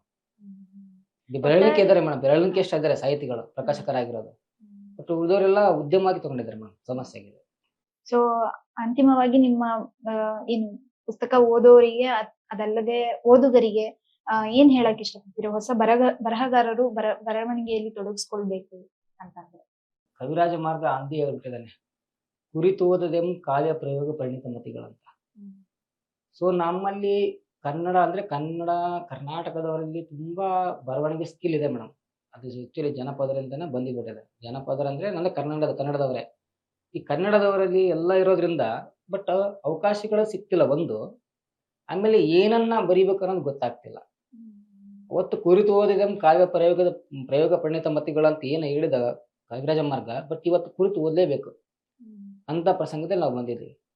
ಯಾಕಂದ್ರೆ ಭಿನ್ನ ಕೊಡದಿದ್ರೆ ವೇಸ್ಟ್ ಆಗುತ್ತೆ ಮೇಡಮ್. ಎಲ್ಲ ಇಷ್ಟೊಂದು ಸಾಹಿತ್ಯ ಬಂದ ಮೇಲೆ ಮತ್ತೆ ನೀವು ಭಿನ್ನ ಬರದೇ ಇದ್ರೆ, ಭಿನ್ನ ಬರದಾಗ ಮಾತ್ರ ಅಲ್ವಾ ಮೇಡಮ್ ಏನಾಗೋದು. ಅದೇ ಆಗಿದ್ದು ಮೇಡಮ್. ಈಗ ನವ್ಯ ಸಾಹಿತ್ಯ ನೋಡು, ನವೋದಯ ಇಷ್ಟ ಆಗ್ಲಿಲ್ಲ, ನವ್ಯ ಉಟ್ಕೊಂತು. ನವ್ಯನು ಇಷ್ಟ ಆಗ್ಲಿಲ್ಲ, ನವೋದಯ ಇಷ್ಟ ಆಗ್ಲಿಲ್ಲ, ಪ್ರಗತಿಶೀಲ ಉಟ್ಕೊಂತು. ಪ್ರಗತಿಶೀಲ ಇಷ್ಟ ಆಗ್ಲಿಲ್ಲ, ನವ್ಯ ಉಟ್ಕೊಂತು. ನವ್ಯ ಇಷ್ಟ ಆಗಲಿ, ದಲಿತ ಮಂಡ್ಯ ಬಂತು. ಈಗ ಅದ್ರ ಆಚೆ ಇರೋ ಈ ಸಾಹಿತ್ಯ ಅದೆಲ್ಲವನ್ನು ನಾವು ಮೀರಿ ಬರಿಬೇಕಲ್ಲ ಮೇಡಮ್. ಆ ಸವಾಲಿದೆ ನಮ್ಗೆ. ಆ ಸವಾಲು ಇರ್ಬೇಕಂತ ಎಲ್ಲವೂ ಏನ್ ಬಂದಿಲ್ಲ ನೋಡ್ಬೇಕಲ್ಲ. 4 ಕಾಲಘಟ್ಟದಲ್ಲಿ ಏನ್ ಬಂದಿದೆ ಸಾಹಿತ್ಯ, ಯಾಕೆ ಆ ಕಾಲಘಟ್ಟದಲ್ಲಿ ಏನೇನು ಬೆಳೀತು, ಅದನ್ನ ಮೀರಿ ನಾವು ಬರೀಲೇಬೇಕು. ಅದು ನಮ್ಗೆ ಯುವಕರ ಚಾಲೆಂಜ್ ಮೇಡಮ್. ಇಲ್ಲಾಂದ್ರೆ ಬೇರೆ ನಾನು ಒಂದು ಅನುಭವಗಳು ಇಟ್ಕೊಂಡು ಬರಿತೀನಿ ಅಂದ್ರೂ ಕೂಡ ಅದು ಕೂಡ ಫೇಲ್ ಆಗುತ್ತೆ ಮೇಡಮ್. ಅನುಭವಗಳು ಅಂದ್ರೆ ಅದು ಪ್ರಾಮಾಣಿಕ ಅನುಭವಗಳು ಸಿಗೋದ ಕಷ್ಟ ಮೇಡಮ್ ಇವತ್ತಿನ ಕಾಲಕ್ಕೆ. ಯಾಕೆಂದ್ರೆ ನಾವು ನಗರಕ್ಕೂ ಸೇರಿಲ್ಲ ಆ ಕಡೆ. ಈ ಕಡೆ ನಾವು ಹಳ್ಳಿನೂ ಸೇರಿಲ್ಲ. ಹಳ್ಳಿ ಸಂಸ್ಕೃತಿಯನ್ನು ಮೀರಿ ಬಿಟ್ಟಿದ್ದೀವಿ. ನಗರ ಸಂಸ್ಕೃತಿಯನ್ನು ಸ್ವಲ್ಪ ಹತ್ತಿರದಲ್ಲೇ ಇದ್ದೀವಿ. ಹಾಗಾಗಿ ನಮ್ಗೇನಾಗಿದೆ ಅಂದ್ರೆ, ನಮ್ಮ ಭಾಷೆಯಲ್ಲೂ ಕೂಡನು ವ್ಯತ್ಯಾಸಗಳಾಗಿವೆ. ನಮ್ಮ ಆಲೋಚನೆಯಲ್ಲೂ ಕೂಡನು ವ್ಯತ್ಯಾಸ ಆಗಿದೆ. ನಿಮ್ಗೆ ಹೇಳ್ತೀನಲ್ಲ ಮೇಡಮ್, ಈಗ ನಾವು ಹಳ್ಳಿನೂ ಅಲ್ಲ, ಆಮೇಲೆ ನಗರಗಳಲ್ಲ. ಈ ತರ ಬಂದ ಸಂದರ್ಭದಲ್ಲಿ ನಮ್ಗೆ ಅವಾಗೆಲ್ಲ ಕಥೆಗಳನ್ನು ಬರ್ತಾರೆ, ಗೌಡ ಇಟ್ಕೊಂಡ್ ಬರ್ತಾರೆ. ನಮ್ಮಲ್ಲಿ ಗೌಡ ಆದವರು ಇಲ್ಲ. ಹೌದಾ? ನಮ್ಗೆ ಆ ನೋವುಗಳೇ ಗೊತ್ತಿಲ್ಲ. ಸೊ ನಾವ್ ಯಾವ ಸಾಹಿತ್ಯವನ್ನು ರಚನೆ ಮಾಡ್ಬೇಕಾಗಾದ್ರೆ, ಹಾಗಾಗಿ ನಾವೆಲ್ಲವನ್ನು ಫಸ್ಟ್ ಓದ್ಬೇಕು. ಓದಿದ್ರೆ ಮಾತ್ರ ನಮ್ಗೆ ಆ ಓದುಗಳ ನಂತರ ಮತ್ತೆ ನಾವು ಅಲ್ಲಿ ಇರ್ತಕ್ಕಂಥ ಒಡನಾಡಿಗಳ ಹೇಗಿರ್ತಾರೆ, ಹೇಗಿಲ್ಲ, ಅವ್ರ ಒಡನಾಡಿಗಳ ಸಹವಾಸ ಹೇಗಿರುತ್ತೆ, ಅವುಗಳನ್ನ ನಾವು ಆಲೋಚನೆ ಮಾಡ್ಕೊಂಡು ಅವರನ್ನ ಅರ್ಥ ಮಾಡ್ಕೊಂಡು ಮುಂದೆ ಬರೆಯಕ್ ಅನುಕೂಲ ಆಗುತ್ತೆ ಮೇಡಮ್. ಹಿಂಗೆ ಈಸಿಯಾಗಿ ಇವಾಗ ಏನೋ ಬರೆದು ಬಿಟ್ಟಂದ್ರೆ ಆಗಲ್ಲ ಮೇಡಮ್. ಓದು ಬೇಕೇ ಬೇಕು ಮೇಡಮ್ ಈಗ. ಸರ್, ನಿಮ್ಮ ಕವನ ಸಂಕಲನದಲ್ಲಿ ನಿಮ್ಗೆ ಇಷ್ಟವಾಗಿರುವಂತಹ ಕವನ ಓದೋದಾದ್ರೆ ನೀವು? ಹಾ ಮೇಡಮ್, ನನ್ನ ಕವಿತೆಗಳೆಲ್ಲವೂ ನನಗೆ ಇಷ್ಟನೇ. ಯಾವ ಕವಿತೆ ಅಥವಾ ಯಾರ ಮಕ್ಕಳು ಇಷ್ಟ ಅನ್ನಂಗೆ ಕೇಳಿರ್ತೀನಿ ನಮ್ಮದು ಇರ್ಲಿ. ಬಟ್ ಅದರಲ್ಲೇ ಒಂದು ನನಗೆ ಇಷ್ಟ ಆಗಿರೋ ಕವಿತೆ ಅಂದ್ರೆ 2 ಕವಿತೆಗಳು ಮೇಡಮ್. ಎಲ್ಲ ಕವಿತೆಗಳು ಇಷ್ಟನೇ, ಆದ್ರೂ ಇವಾಗ ಏನು ಇಷ್ಟೊಂದು ಚರ್ಚೆ ಆಗಿದೆ ಮೇಡಮ್, ಆ ಚರ್ಚೆ ಕುರಿತೇ ಒಂದು ಕವಿತೆ ನಾನು ಪ್ರಸ್ತುತ ಪಡ್ತಾ ಇದ್ದೇನೆ ಮೇಡಮ್. ಶೀರ್ಷಿಕೆ ಮೇಡಮ್, ಯಾರ ಬಗ್ಗೆ ಬರೆಯಬೇಕಿದೆ. ಯುವಕರಿಗೋಸ್ಕರ ಕೇಳಿದ್ರೆ ಮೇಡಮ್, ಯಾರ ಬಗ್ಗೆ ಬರೆಯಬೇಕಿದೆ ಅದೆಷ್ಟೋ ಶತಮಾನಗಳಿಂದ ಚಪ್ಪಲಿ ಬಿಡುವ ಜಾಗದಲ್ಲೂ ನೆರಳು ಬೀಳದಂತೆ ದೂರವಿಟ್ಟ ಸಂಸ್ಕೃತಿಯ ಬಗೆಗೆ. ಅವರನ್ನು ದೂರಲೋ ಇಲ್ಲ, ಇವರನ್ನು ಮೇಲೆತ್ತಲೋ ಅಲ್ಲ, ಬದಲಿಗೆ ಮಂಗನಿಂದ ಮಾನವನಾದವನು ಮನುಷ್ಯನೇಕೆ ಆಗಲಿಲ್ಲ ಎಂಬ ಪ್ರಶ್ನೆಗೆ ಉತ್ತರ ಹುಡುಕಲು ಬರೆಯಬೇಕಿದೆ. ಈಗಲೂ ಬರೆಯುವ ಅವಶ್ಯಕತೆ ಬಂದಿರುವ ಶೋಚನೀಯ ಸ್ಥಿತಿ ವರ್ಣಿಸಲು ಬರೆಯಬೇಕಿದೆ. ಸಾಕಷ್ಟು ಕನ್ನಡಕಗಳನ್ನು ತೊಡಸಿ ಕನ್ನಡಕದಲ್ಲಿ ಕಾಣುವುದಷ್ಟೇ ಪ್ರಪಂಚವೆಂದು ನಂಬಿಸುತ್ತಾ ಬಂದಿರುವ ಸಂಸ್ಕೃತಿಯ ಬಗೆಗೆ ಬರೆಯಬೇಕಿದೆ. ನವೋದಯದ ನೆಪದಲ್ಲಿ ಉದಯಿಸಬೇಕಾದ ಜನಾಂಗವ ಉಪ್ಪಿನಕಾಯಿಯಂತೆ ಪರಿಚಿಸಿ ಪ್ರಗತಿಶೀಲದಲ್ಲಿ ಯಾರ ಪ್ರಗತಿ ಎನ್ನುವ ಗೊಂದಲದಲ್ಲೇ ಮುಕ್ತಾಯವಾಡಿದವರ ಕುರಿತು ಬರೆಯಬೇಕಿದೆ. ಅನಾಥ ಪ್ರಜ್ಞೆಯ ಬುನಾದಿ ಮಾಡಿಕೊಂಡು ಅವರವರಿಂದ ಸಮಾಜ ನೋಡುವ ಕಣ್ಣು ತೆರೆಯಲು ಯತ್ನಿಸಿ ಸಮಾಜದ ಇಡೀ ಚಹರೆಯೇ ಬದಲಾಯಿಸಲು ಆತ್ಮಹತ್ಯೆಯ ಕಂದಕವನ್ನು ಮತ್ತೆ ಪರಿಚಯಿಸಿದ ನವ್ಯದ ಕುರಿತು ಬರೆಯಬೇಕಿದೆ. 2-3 ದೀಪಗಳು ಬಂಡಾಯದ ದಲಿತ ಜ್ಯೋತಿಯನ್ನು ಹೊತ್ತಿಸಲು ಮುಂದಾದೊಡೆ ಅದಕ್ಕೆ ವಿಮರ್ಶಾರೂಪದಿ ಎಣ್ಣೆಯ ಸುರಿದು ತಮ್ಮದೇ ಹಣತೆಗಳೆಂದು ಅಪ್ಪಿಕೊಂಡಾಗ ಅದು ಅಪ್ಪಿಕೊಂಡಿದ್ದರ ಬಗೆಗೆ ಮತ್ತೆ ಬರೆಯಬೇಕಿದೆ. ಈಗಂತೂ ಬಂಡಾಯ ಬಳಲಿ ಬೆಂಡಾಗಿದೆ. ದಲಿತ ಎಂಬುದಂತೂ ದ್ವಿಸ್ತರದಿ ತನ್ನ ಪಾಡಿಗೆ ನಗರ ಹಳ್ಳಿ ಸಂಸ್ಕೃತಿಯ ಟಿಸಿಲೊಡೆದು ಅವಮಾನ ಹಸಿವು ಮರೆತು ಹೋಗಿದೆ. ಯಾಕೆ ಈ ಶ್ರೇಣೀಕೃತ ಶೂದ್ರನ್ನು ತನ್ನ ತೆಕ್ಕೆಯಲ್ಲಿ ತಂದು ಮತ್ತಾವ ಕಾಲವ ಪರಿಚಯಿಸಲು ಹೊರಟಿದೆಯೋ ಎಂಬುದರ ಕುರಿತು ಬರೆಯಬೇಕಿದೆ. ಹೌದೌದು, ಎಲ್ಲಾ ಕವಲುಗಳು ಒಂದೇ ಮರದಲ್ಲಿದ್ದರೂ ಅದರ ಮೂಲ ಬೇರನ್ನು ಹುಡುಕಲು ಮತ್ತೆ ಬರೆಯಬೇಕಿದೆ. ಇದು ನಾವು ಯುವಕರು ಯಾವ ರೀತಿ ಈಗ ಬರೆಯೋ ಚಾನ್ಸ್ ಇದೆ ಮೇಡಮ್. ಖಂಡಿತವಾಗ್ಲೂ ಯುವಕರು ಬರೀಲೇಬೇಕಾಗಿರುವಂತ. ಹಾ ಮೇಡಮ್, ಅದು ಒಂದು ಮೇಡಮ್. ನನ್ನ ಕವನ ಸಂಕಲನದ ಶೀರ್ಷಿಕೆ ಅಂತ ಕಪ್ಪು ಮಚ್ಚೆಗಳಿಗೆ ಬಾಯಿ ಬಂದಾಗ ಎಂಬ ಕವಿತೆಯನ್ನೇ ಇಲ್ಲಿ ನಮಗೆ ಪ್ರಸ್ತುತಪಡಿಸ್ತದೆ ಮೇಡಮ್. ಇದು ನನ್ನ ಒಂದು ಪ್ರಾದೇಶಿಕ ಭಾಷೆಯಲ್ಲಿ ಬರೆದಿರೋದು ಮೇಡಮ್. ಇದು ಇವಳು ಬೋಸುಡಿನ ಹಿಡಿದು ತಾರ್ಲೆ, ಅವಳ ಜಡಿನ ನೆಲಕ್ಕಾಕಿ ನುಚ್ಚುನೂರು ಮಾಡಿ ಇವತ್ತಿಕ್ಕಿ ಖುಲಾಸೆ ಮಾಡೋಣ. ಇವಳು ಬೋಸುಡಿನ ಹಿಡಿದು ತಾರ್ಲೆ, ಅವಳ ಜಡಿನ ನೆಲಕ್ಕಾಕಿ ನುಚ್ಚುನೂರು ಮಾಡಿ ಇವತ್ತಿಕ್ಕಿ ಖುಲಾಸೆ ಮಾಡೋಣ. ನಮ್ಮ ಗಂಡಂದಿರ ತಲೆ ಕಡಿಸಿ ತನ್ನ ಬಳಿ ಬಹಿರಂಗ ಮಾಡಿ ನಮ್ಗೆ ದಿನಾ ಉಪವಾಸ ಬೀಳಂಗ ಮಾಡ್ಲಿಕ್ಕಚ್ಚಾಳ. ನಮ್ಮ ಗಂಡಂದಿರನ್ನ ತಲೆ ಕೆಡಿಸಿ ತನ್ನ ಬಳಿ ಬರಂಗ್ ಮಾಡಿ ನಮ್ಗೆ ದಿನ ಉಪವಾಸ ಬೀಳಂಗ ಮಾಡ್ಲಿಕ್ಕಚ್ಚಾಳ. 3 ಬಿಟ್ಟಾಳ ಹಾದ್ರಗಿತ್ತಿ, ಬಟ್ಟೆ ಬಿಚ್ಚೋದು ಕಸಬು ಮಾಡ್ಕೊಂಡವಳಿಗೆ ಬಟ್ಟೆ ಯಾಕ ಹರಿದು ಬಿಸಾಕ್ರಲೆ. ಅವ ಯಾವ ಗಂಡಸು ಅಡ್ಡ ಬರ್ತಾವ ನಾನು ನೋಡ್ತೀನಿ. ಹರಿರಿ, ಎಲ್ಲಾ ಬಟ್ಟೆ ಹರಿರಿ. ಅಕ್ಕವ್ರ, ಹರಿದ್ಮ್ಯಾಗ ನನ್ನ ಬತ್ತಲ ದೇಹ ನೋಡಾಕ ಆಗ್ತೈತೇನ ನಿಮ್ಮ ಕೈಲಿ? ಹರಿರಿ, ಎಲ್ಲಾ ಬಟ್ಟೆನೂ ಹರಿರಿ. ಅಕ್ಕವ್ರ, ಹರಿದ್ಮ್ಯಾಗ ನನ್ನ ಬತ್ತಲ ದೇಹ ನೋಡಕ್ ಆಗ್ತದೆ ನಿಮ್ಮ ಕೈಲಿ? ನಿಮ್ಮ ಗಂಡರು ಸುಟ್ಟ ಸಿಗರೇಟ್ನ ಕಪ್ಪು ಮಚ್ಚಗಳು, ನಿಮ್ಮ ಗಂಡರು ಸುಟ್ಟ ಸಿಗರೇಟಿನ ಕಪ್ಪು ಮಚ್ಚಗಳ ಕುಳಿದು ಅಮಲಿನಾಗ ಪರಿಚಿ ಚೀರಿಕೊಂಡ ಊರಿನ ಕಪ್ಪು ಮಚ್ಚಗಳ ನೋಡಿ, ಎಲ್ಲರೂ ನೋಡಿ ಈ ಕಪ್ಪು ಮಚ್ಚಗಳ ಬತ್ತಲ ದೇಹ. ರಣಹದ್ದಿನಿಂದ ಕುಕ್ಕಿಸಿ ಕಪ್ಪಾದ ಈ ನಾಗಣಿ ವ್ಯಾಸ. ಒಂದು ಮಾತು ಕೇಳ್ತೇನ, ಜವಾಬ್ ಕೊಡ್ಲಿಕ್ಕೆ ಆಗ್ತದೇನ ನಿಮ್ಮ ಕೈಲಿ? ಗಟ್ಟಿ ಧ್ವನಿ ಮಾಡಿ ಹೇಳ್ರಲ್ಲ. ನೀವು ಕರೆ ನಿಮ್ಮ ಗಂಡುಗಳನ್ನ ಪ್ರೀತಿನ ತೋರ್ಸಕತ್ತೀರಿ, ನಿಮ್ಮ ಗಂಡುಗಳಿಗೆ ಪ್ರೀತಿನ ತೋರ್ಸಕತ್ತೀರಿ. ಹಂಗ ಇನ್ನೊಂದು ಕೇಳ್ಯಾನ, ನಂಗೂ ಮುತ್ತಿಟ್ಟ ತುಟಿಗಳು ನಿಮ್ಗೂ ಮುತ್ತಿಟ್ಟಾವ. ಹಂಗ ಇನ್ನೊಂದು ಕೇಳ್ಯಾನ, ನಂಗೂ ಮುತ್ತಿಟ್ಟ ತುಟಿಗಳು ನಿಮ್ಗೂ ಮುತ್ತಿಟ್ಟಾವ, ನನಗೂ ಕಚ್ಚಿದ ಹಲ್ಲುಗಳು ನಿಮ್ಮನ್ನು ಕಚ್ಚಾವ. ಹಾಗಾದ್ರೆ ಹೇಳ್ರಲ್ಲ ಹಾಗಾದ್ರೆ ಹೇಳ್ರಲ್ಲ ನೀವು ಕೆಟ್ಟಿಲ್ಲೇನ ಹಾಗಾದ್ರೆ ಹೇಳ್ರಲ್ಲ ನೀವು ಕೆಟ್ಟಿಲ್ಲೇನ ನಾನು ಮೈ ಮಾರಿಕೊಂಡೀನಿ ಕರೆ, ಆದ್ರೆ ನಿಮ್ಮಂಗ ಮನಸ್ಸು ಮಾರಿಕೊಂಡಿಲ್ಲ. ನಾನು ಮೈ ಮಾರಿಕೊಂಡೀನಿ ಕರೆ, ಆದ್ರೆ ನಿಮ್ಮಂಗ ಮನಸ್ಸು ಮಾರಿಕೊಂಡಿಲ್ಲ. ಅನ್ನೋ ಒಂದು ಕವಿತೆ ಮೇಡಮ್ ಇದು. ಸರ್, ಆ ಉತ್ತರ ಕರ್ನಾಟಕ ಭಾಷೆ ಅದಷ್ಟೇ ಅಲ್ಲ, ಹಾಂ ಅಷ್ಟು ತೀವ್ರವಾಗಿ ಹೇಳಿರುವಂತ ಒಂದು ಆ ಕವಿತೆಗೆ ಗೊತ್ತಾಗ್ತಾ ಇದೆ ಆ ಸಂವೇದನೆ, ಆ ಹಾ. ಒಂದು ಅಸಹಾಯಕತೆ ಬಗ್ಗೆ ಹಾಂ ಮೇಡಮ್. ತುಂಬಾ ಗಟ್ಟಿ ಧ್ವನಿಯಲ್ಲಿ ಆ ಕವಿತೆಯನ್ನ ಹೇಳ್ತಿದ್ದೀರಿ. ಹಾಂ ಮೇಡಮ್. ಅದಕ್ಕಿರುವಂತಹ ದಾಟಿ ಅದು ತಲುಪ್ತಾ ಇರೋ ರೀತಿ ನಿಜವಾಗ್ಲೂ ಮನ ಮುಟ್ಟುವಂತದ್ದೇ ಅಂತ ಹೇಳಕ್ ಇಷ್ಟಪಡ್ತೀನಿ. Thank you. ಧನ್ಯವಾದ. ನಿಮ್ಮಿಂದ ಇನ್ನಷ್ಟು ಕೃತಿಗಳು ಬರ್ಲಿ ಅಂತ ಆಶಿಸ್ತೀನಿ. ಅದೇ ಮಾಡ್ತೀನಿ ಮೇಡಮ್. ಮುಂದಿನ ಹಂತಗಳಲ್ಲಿ ನಾನು ಒಂದಿಷ್ಟು ಯೋಜನೆಗಳನ್ನ ಹಾಕೊಂಡಿದ್ದೀನಿ ಮೇಡಮ್. ಸಂಶೋಧನೆಯನ್ನ ಆದಷ್ಟು ಬೇಗ ಮುಗಿಸ್ಕೊಂಡು ಹೆಚ್ಚು ಸಾಹಿತ್ಯಕ್ಕೆ ತೊಡಗಿಸ್ಕೊಳ್ಬೇಕಂತ ಆಸೆ ಇದೆ ಮೇಡಮ್. ಸರ್, ನೀವು ನನ್ನೊಟ್ಟಿಗೆ ಒಂದಷ್ಟು ವಿಚಾರಗಳು, ಒಂದಷ್ಟು ದೃಷ್ಟಿಕೋನಗಳ ಬಗ್ಗೆ ಮಾತಾಡ್ತಾ ತುಂಬಾ ಚೆನ್ನಾಗಿ ಪ್ರಸ್ತುತಪಡಿಸ್ತೀರಿ. ಅದಕ್ಕಾಗಿ ಧನ್ಯವಾದ ತಿಳಿಸ್ತೀನಿ. Thank you madam. ನಿಮ್ಗೆ ಕೂಡ ಧನ್ಯವಾದ ಮೇಡಮ್. ಬುಕ್ ಪ್ರಮಾದವರಿಗೆ ಮತ್ತೊಂದ್ಸರಿ ಧನ್ಯವಾದ ಮೇಡಮ್. Thank you. ಸ್ನೇಹಿತರೆ, ನೋಡಿದ್ರಲ್ಲ, ಪ್ರವೀಣ್ ಸರ್ ನಮ್ಮೊಟ್ಟಿಗೆ ಇಷ್ಟೊತ್ತು ಒಂದಷ್ಟು ವಿಚಾರಗಳನ್ನ ಮಾತನಾಡಿದ್ರು. ಅದೇ ರೀತಿ ಯುವಕರಿಗಾಗ್ಲಿ ಈ ಒಂದು ಸಾಮಾಜಿಕ ಸಂರಚನೆಯ ಬಗ್ಗೆ ಇರುವಂತಹ ವಿಷಯಗಳನ್ನ ಪ್ರಸ್ತಾಪ ಮಾಡಿದ್ರು. ಈ ಎಲ್ಲಾ ಕೆಲಸಗಳು ಸಂಪೂರ್ಣಗೊಳ್ಳಲಿ ಅಂತ ಆಶಿಸ್ತಾ ನಾನು ಮುಂದಿನ ಯುವ ಲೇಖಕರು ಹಾಗೂ ಬರಹಗಾರರ ಜೊತೆ ಸಿಗ್ತೀನಿ. ಧನ್ಯವಾದ.